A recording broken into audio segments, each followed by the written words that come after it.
আমি রাজনীতিবিদ নই এবং আমি কোনো দলের সাথে সম্পৃক্ত নই, কোনো দলের পক্ষেও নই, কোনো দলের বিপক্ষেও নই এবং আমার ভবিষ্যতে রাজনীতিতে অংশ নেওয়ার সেই রকম কোনো ইচ্ছাও আমি পোষণ করি না। আমি এটা সুস্পষ্টভাবে বলতে চাই। তা আমি এখানে এসেছি আমার বন্ধুর আহ্বানে। আমি তাকে ছাত্র জীবন থেকেই চিনি। তখন থেকেই তিনি নেতা। তিনি একজন উদ্যোগী মানুষ এবং তার উদ্যোগের কথা আমি শুনেছি এবং এখানে এসে আরও দেখতে পাচ্ছি। তো তাকে আমি অভিনন্দন জ্ঞাপন করি এবং একই সাথে আমি তার সাফল্য কামনা করি।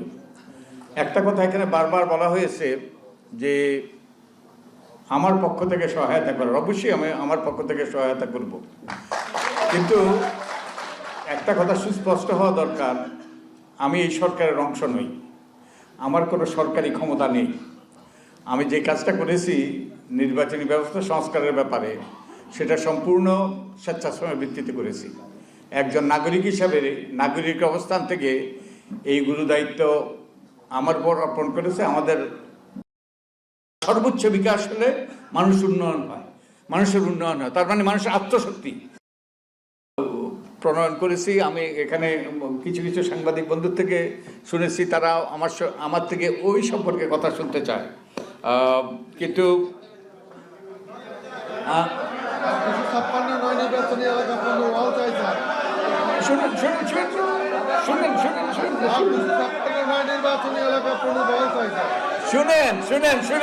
শুনেন ওকে ওকে শুনেন ওকে ওকে শুনেন ভাইরা বোনরা। তো আমি আপনারা যারা সাংবাদিক বন্ধু আছেন তারা যদি পরে আমার সাথে কথা বলতে চান, আমি আমরা বিস্তৃত কথা বলবো। তো আপনারা যে দাবি তুলছেন, আমি তো এই এলাকার মানুষ, তো আমি তো দেখেছি এখানে যে অন্যায় হয়েছে, অবিচার হয়েছে, আমি তো নিজের চোখে দেখেছি। তবে শুনেন, এটা পরিবর্তন করার ক্ষমতা আমার নেই। আমরা যেটা করতে পারি এবং করেছি, সেটা হলো একটা নীতিমালার ভিত্তিতে এগুলো যেন পুনর্বিন্যাস করা হয়। তো এটা যাতে, যে আমি নিশ্চিত এটা পরিবর্তন হবে। তো আমি ওয়াদা দিতে পারি না, কারণ এটার মধ্যে যে অসঙ্গতি, তো আমি নিশ্চিত এটা পরিবর্তন হবে। তবে আমার এটা পরিবর্তনের কোনো ক্ষমতা নেই। এটার পরিবর্তনের ক্ষমতা হবে, আমরা প্রস্তাব করেছি একটা স্বাধীন কর্তৃপক্ষ, নির্বাচন কমিশন নয়, যারা পক্ষপাত দুষ্ট হয়ে বিভিন্ন রকম এই যে তাদের কারো স্বার্থে বিভিন্ন রকম সিদ্ধান্ত নিতে পারে। তো আমরা প্রস্তাব করেছি, আমাদের এই প্রস্তাবেই আছে যে একটা স্বাধীন কর্তৃপক্ষের মাধ্যমে যে কতগুলো নীতিমালার ভিত্তিতে এগুলো যেন পুনর্বিন্যাস করা হয়। তো আমি আশা করি তা ঘটবে। আর আমরা যে নির্বাচনী সংস্কারের ব্যাপারে আমি জানি না আপনারা পছন্দ করবেন কিনা, দুটো জিনিস করার চেষ্টা করেছি। আমাদের যে এই যে গণ অভ্যুত্থান হলো, যাতে প্রায় 2000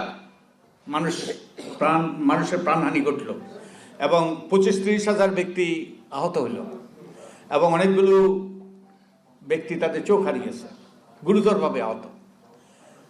তাদের আত্মত্যাগ যেন বৃথা না যায় এবং তাদের রক্তে ঋণ শোধ করার জন্যই আমরা সততার সাথে, নিষ্ঠার সাথে এই কাজটা করেছি।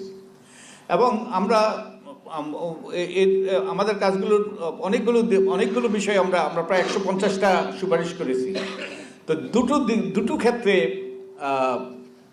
আমাদের সুপারিশগুলোকে ওই দুটো ক্ষেত্র আমি হাইলাইট করতে চাই, আপনাদের গোচরীভূত করতে চাই। একটা হলো আমাদের রাজনৈতিক অঙ্গনটা যেন দুর্বৃত্তমুক্ত হয়, যে স্বৈরাচার ফ্যাসিস্টটা আবার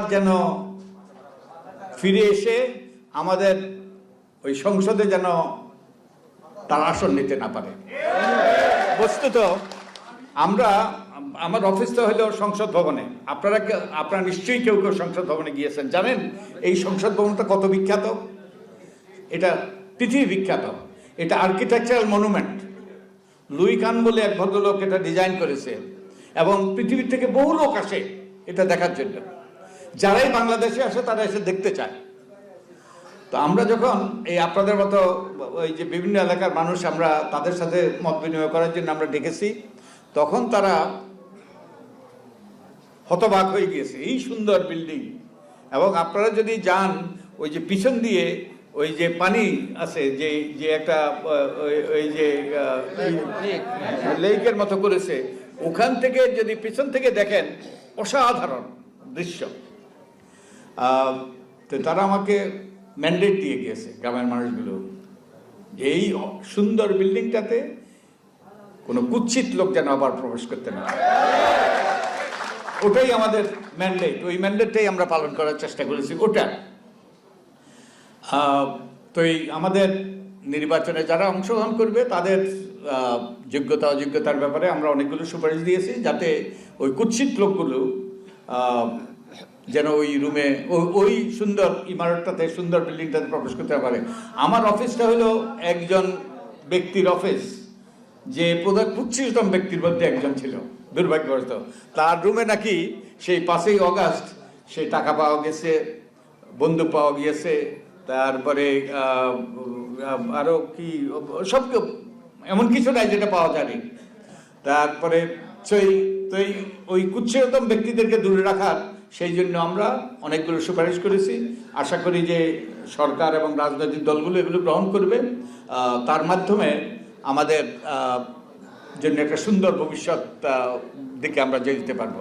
আরেকটা দিকে আমরা নজর দিয়েছি, আরেকটা ক্ষেত্রে আমরা গুরুত্বপূর্ণ সুপারিশ আমরা পেশ করেছি, সেটা হলো রাজনৈতিক অঙ্গনকে পরিচ্ছন্ন করা, যাতে কুৎসিত লোকরা ওই বিল্ডিংয়ে ওই ইমারতে প্রবেশ করতে না পারে। ওটা একদিক, আরেক দিকে হলো রাজনীতির অঙ্গনটাকে পরিচ্ছন্ন করা, যাতে দুর্বৃত্তরা যারা মানুষ খুন করেছে বা যারা বিচার বহির্ভূত হত্যা করেছে, যারা বিভিন্নভাবে নিপীড়ন নির্যাতন করেছে, যারা যে মানবতা বিরোধী অপরাধ করেছে, তারা যেন কোনো রাজনৈতিক দলের সাথে অন্তর্ভুক্ত না হতে পারে, কোনো রাজনীতিতে তারা যাতে কোনো রকম ভূমিকা রাখতে না পারে, সেই রকম আমরা সুপারিশ করেছি। এনিওয়ে, তো আপনারা যদি সাংবাদিকরা যদি আরো কথা বলতে চান আমরা কথা বলতে পারি। তো আপনারা সবাই ক্ষুধার্ত আমি জানি, নামাজের সময় পার হয়ে গিয়েছে। তো আমাকে আমন্ত্রণ জানার জন্য অনেক অনেক ধন্যবাদ। আমার এখন সময় নাই আমার কোথাও যাওয়ার, কিন্তু ওনার চাপাচাপিতে আমাকে আসতেই হলো, কারণ আমার এখনো অনেকগুলো কাজ বাকি আছে। আপনারা জানেন যে আমাদের কমিশনের মেয়াদ, আমাদের চূড়ান্ত রিপোর্ট দিতে হবে এই মাসের শেষে। তারপরে আমাদের প্রফেসর ইউনুস আরেকটা কমিশন করেছে, ঐক্য কমিশন, এবং তারও আমি একজন সদস্য। 6 জনকে নিয়ে যে ঐক্য কমিশন করেছে তার নেতৃত্বে আমি তার সদস্য, এবং আমাদের কাজ হবে রাজনৈতিক দলগুলোকে বোঝানো যাতে তারা এই সুপারিশগুলো গ্রহণ করে। তো আপনারা অনেক ধন্যবাদ।